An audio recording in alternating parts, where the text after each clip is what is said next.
जैसे कि last episode में हमने देखा कि गोल्डफिश गर्ल ने लिन पर हमला कर दिया था और अब लिन और गोल्डफिश की लड़ाई हो रही थी। जियाओ फैन बार बार उन्हें रोकने की कोशिश कर रहा था, लेकिन वो गोल्डफिश रुकने का नाम ही नहीं ले रही थी।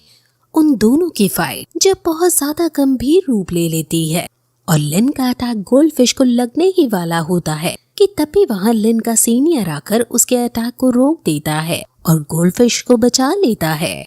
असल में जियाओ फैन इस लड़की को गोल्डफिश कहता है और बाकी सभी सिस्टर कहते हैं, सो हम इसको गोल्डफिश ही कहेंगे। अब तभी वहाँ इनके मास्टर भी आ जाते हैं और लिन को ताना मारते हुए कहते हैं कि तो तुम्हें अपनी शक्ति दिखाने के लिए मेरी ही बेटी मिली, लगता है तुमने मेरी बेटी को अच्छा सबक सिखाया है।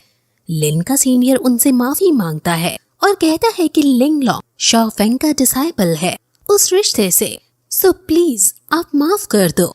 जियाओ फैन समझाने की कोशिश करता है कि हम तो बचपन से ही ऐसे ही लड़ते आ रहे हैं, ये कोई बुली नहीं कर रहा था मुझे जो गोल्डफिश को बीच में कूदने की जरूरत पड़ी, लेकिन वो क्योंकि अच्छे से नहीं समझ पाता इसलिए सभी को यही लगता है कि जियाओ फैन को बचपन से ऐसे ही बुली करता आ रहा है।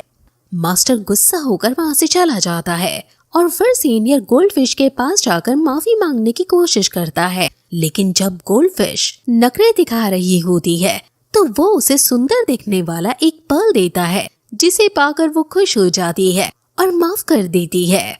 लिन जियाओ फैन के पास आकर कहता है कि मैं तो तुम्हारी खामखा वहाँ चिंता करता था, तुम्हें तो तुम्हारी रखवाली के लिए इतनी प्यारी दोस्त मिली है। ये सुनकर जियाओ फैन शर्मा जाता है और कहता है कि वो तो बस मेरी ज्यादा ओवर केयर करती है। लिन उसको छेड़ते हुए कहता है कि यहाँ भी लोग तुम्हें बुली करते हैं क्या, जो गोल्डफिश हमेशा तुम्हारी तरफदारी करती है। जियाओ फैन चिढ़कर वहाँ से जाने लगता है और लिन काफी उसके साथ मस्ती मजाक करता है और वो फिर खेलते खेलते बाहर चले जाते हैं। लिन जियाओ फैन से पूछता है कि क्या तुम 7 पर्ल्स हुई वू में पार्टिसिपेट कर रहे हो, जिस पर जियाओ फैन कहता है कि जो मास्टर कहेंगे वो ही मैं करूँगा।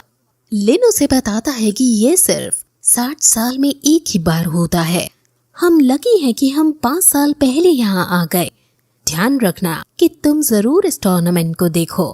वो फिर ऐसे ही और भी बातें करते हैं कि तभी वहाँ लिन का सीनियर आता है जो उसे बताता है कि 7 पर्ल्स हुई वू कोई बच्चों के खेलने की चीज नहीं है, अब हमारी मास्टर हमें बुला रहे हैं तो चलो। अब लिन जियाओ फैन से विदा लेकर वहाँ से चला जाता है। अब रात को जियाओ फैन अपने कमरे में बैठा होता है कि तभी वहाँ गोल्डफिश आती है और उसे गेट बंद करने को कहती है। ये सुनकर जियाओ फैन थोड़ा घबरा जाता है, लेकिन गोल्डफिश उससे पूछती है कि तुम क्यों अपने आप को लिन से बुली होने दे रहे थे। जियाओ फैन कहता है कि उसने अब ऐसा करना बंद कर दिया है, अब हम कोई और बात कर सकते हैं। गोल्डफिश कहती है कि शायद तुम लोग साथ में बड़े हुए हो, वो तुम्हें बचपन से बुली करता आया है और तुम कुछ नहीं कर पाए हो। मुझे नहीं लगता कि वो एक अच्छा लड़का है, इस टाइम तो उसका लक उसके काम आ गया, वरना मैं उसे आज ही सुधार देती। वो फिर उसे एक इंक्रिप्शन देती है, जिसे जियाओ फैन जब खोल कर देखता है तो ताजी क्वान इंक्लाइन होता है। ये देखकर डर के मारे वो अपने हाथ से ये नीचे गिरा देता है, क्योंकि अगर मास्टर की मदर को ये पता चल गया तो वो हमें बहुत डांटेंगी। गोल्डफिश कहती है कि लेकिन उन्हें बताएगा कौन, न मैं उन्हें बताऊंगी और न तुम उन्हें बताओगे। तुम बस इस इंस्क्रिप्शन को प्रैक्टिस करो और स्ट्रॉन्ग हो जाओ, फिर कोई तुम्हें बुली नहीं कर पाएगा। और फिर गोल्डफिश वहाँ से चली जाती है और उसको इस इंस्क्रिप्शन को प्रैक्टिस करने को कहती है। जियाओ फैन उस इंस्क्रिप्शन को उठाता है, लेकिन डर के मारे नहीं खोलता और वापस रख देता है, लेकिन वो फिर उसे कुछ सोचकर उठा ही लेता है और इसकी प्रैक्टिस करने लगता है। वो बहुत अच्छे से फ्लेम्स को अब यूज कर पा रहा है और वो प्रैक्टिस कर ही रहा होता है कि तभी उसे कुछ आवाज सुनाई देती है और वहाँ जब वो जाकर देखता है तो उसे एक सीनियर दिखते हैं जो गिरने की वजह से घायल हो गए थे।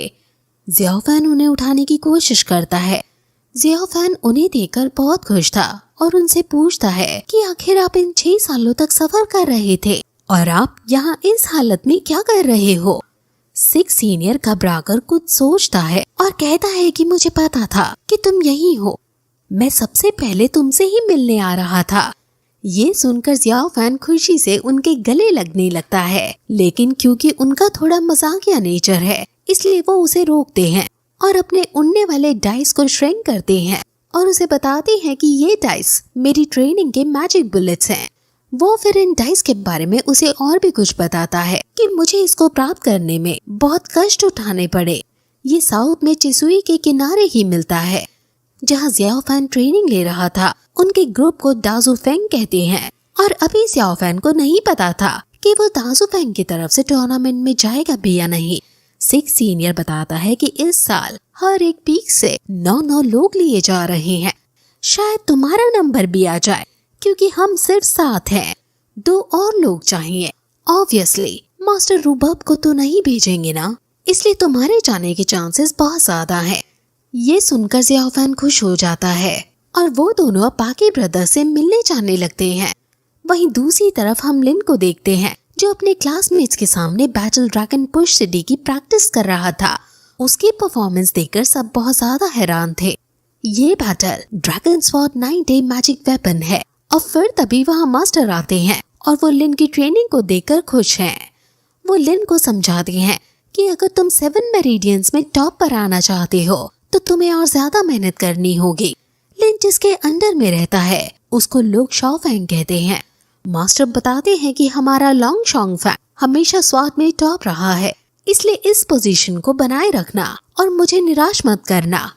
अब फिर इस पूरी वैली के जो मास्टर हैं वो अपने भगवान के आगे जाकर उनकी स्तुति करने लगते हैं और पूजा करते हैं क्योंकि टूर्नामेंट स्टार्ट होने में कुछ ही दिन है। वहीं दूसरी तरफ मजाकिया 6 ब्रदर बाकी ब्रदर से मिलकर खूब उनके साथ मजाक करते हैं और सभी बच्चे टूर्नामेंट में जाने के लिए तैयार थे। लेकिन जियाओ फैन अभी तक नहीं आया था, इसलिए गोल्डफिश जियाओ फैन को जब आवाज लगाती है तो जियाओ फैन कुकिंग करने में ही बिजी होता है। वो फिर बाहर आकर सभी को अपना बनाया हुआ लंच देता है और उसके पास उसकी मैजिक स्टिक को देखकर जब लोग उससे पूछते हैं कि आखिर ये क्या है और गोल्डफिश भी जब ये कहती है कि तुम्हें इतनी गंदी सी स्टिक को टूर्नामेंट में यूज करने की कोई जरूरत नहीं है, तो जियाओ फैन कहता है कि ये मैजिकल वेपन स्वॉर्ड से भी ज्यादा पावरफुल है। कोई उसकी बात पर यकीन नहीं करता और एक समुराई स्वॉर्ड पकड़ा दी जाती है और अब वहाँ मास्टर भी आ जाते हैं और सब अपनी अपनी स्वॉर्ड पर चढ़कर टूर्नामेंट की तरफ जाने लगते हैं। बच्चों में रेस लगने लगती है कि कौन पहले वहाँ पहुँचे, इसलिए सब जल्दी जल्दी करने लगते हैं। 6 ब्रदर अपने डाइस पर अपने दोस्त को बैठाकर उड़ने लगता है। सॉन्ग जियाओ फैन को अपने साथ लेकर जाता है और उससे पूछता है कि क्या तुम इस बंदर को भी अपने साथ लेकर चलोगे, जिस पर जियाओ फैन हाँ करता है और वो सभी अब फुल स्पीड में उड़ते हुए टूर्नामेंट में जाने लगते हैं। जियाओ फैन बादलों के ऊपर था इसलिए उसे काफी अच्छा लग रहा था, लेकिन बैलेंस ना बन पाने के कारण वो नीचे गिर जाता है। लेकिन गोल्डफिश अपने कपड़े से उसे बांधकर बचा लेती है और वो नीचे एकदम सही सलामत पहुंच जाता है। अब सभी बच्चे नीचे आ जाते हैं और वो फाइनली टूर्नामेंट वाली जगह पर पहुंच चुके हैं। जियाओ फैन इस तरह की भीड़ वाली जगह को देखकर खुश हो जाता है और गोल्डफिश उसका हाथ पकड़कर अपने साथ ले जाने लगती है, लेकिन उसका बंदर आसपास की जगह को देखकर मस्ती में आ जाता है और वो भागने लगता है। जियाओ फैंग अपने बंदर को पकड़ने लगता है और ये देखकर गोल्डफिश हंसने लगती है, लेकिन तभी वहाँ अचानक एक लड़की आती है जिसे देखकर सब हैरान हो जाते हैं और फिर यही एपिसोड खत्म हो जाता है।